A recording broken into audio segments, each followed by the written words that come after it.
Hey family, today's a little bit of a continuance from yesterday.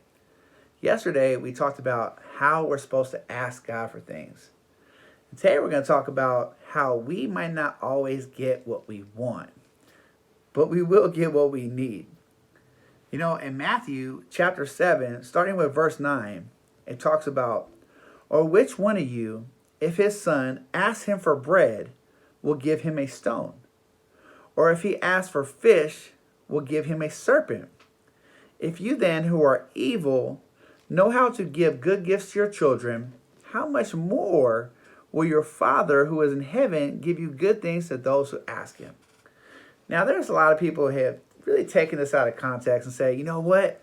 If I ask for something, not only is God going to give it to me, but he's going to give me way more than I asked for. And well, it's kind of not necessary. I'm not saying God won't do that, but that's not what he's saying right here.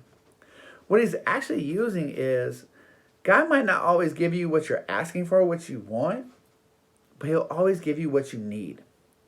And if you look at, there's some more key words in this one too, like the bread and the fish. The bread and the fish were necessities, okay? But the stone and the serpent were not. Those are things that were actually bad for them. Sometimes when we ask for something, we might think in our own mind that's what we want. This will make our life perfect. Everything will change because of this. And God's like, no, you really don't want that. Matter of fact, you don't need that at all. But we can't see it. And so what God's saying, look, he's like a parent. When your kid's like, hey, I want this. And you're like, no, because if you do that, you're going to hurt yourself. God's like that with us. He's like, look, I hear what you're asking for, but I'm your Father and I love you. I need you to know that. So even if you don't trust it or see it at the time, I need you to trust it. Because I'm always going to give you what you need, because I always have your best interest in mind.